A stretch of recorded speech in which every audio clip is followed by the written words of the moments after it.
మహాశివరాత్రి ఒకటే చేయాలి మనం. నిద్ర లేస్తూనే పంచాక్షరి మహామంత్రం శివుడి ధ్యానం చేయాలి.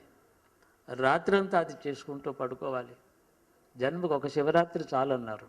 అంటే అంత శ్రద్ధతో, అంత భక్తితో, అటువంటి ముక్తిని కోరేటటువంటి దీక్షతో, అంటే ముముక్షుత్వంతో ముక్తిని కోరేవారు ఎవరైతే ఒక్కసారి 24 గంటలు అది చేసేటట్టయితే ఆ ఒక్కరోజు చాలు జన్మకి. అలాంటి ఒక్కరోజు చేయలేక ఇన్ని మాటలు చేసుకుంటున్నాం. తప్పదు, చేసుకుంటూనే ఉండాలి. ఎప్పుడో ఒకప్పుడు జన్మకి ఉన్నాడు అటువంటి నిజమైన శివరాత్రి చేసుకోగలుగుతాం. అంతవరకు ఇహ సౌఖ్యములు ఇస్తాడు.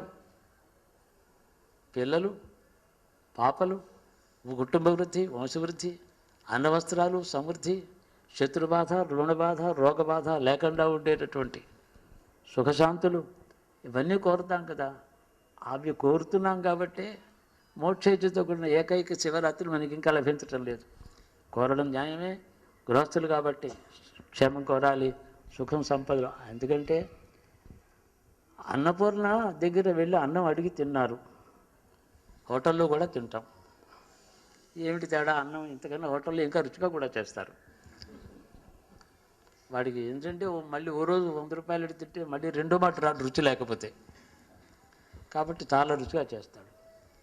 అక్కడ తిన్న అన్నం ఏమిటంటే మర్నాడు గంటకే ఆకలేస్తుంది. ఈ ప్రసాదంలో కూడా కడుపుకి ఆకలేసినా జీవుడికి ఆకలి తగ్గిపోతుంది. అంటే జీవుడికి శాశ్వతమైన సుఖము, శాంతి, తృప్తి కలుగుతాయి. అన్నపూర్ణ ప్రసాదం చేత శాశ్వతమైన తృప్తి కలుగుతుంది. అది ఉత్కృష్టత. ద్రవ్యం కాదు. ద్రవ్యం వెనకాల ఉండేటటువంటి తత్వమే ప్రధానం.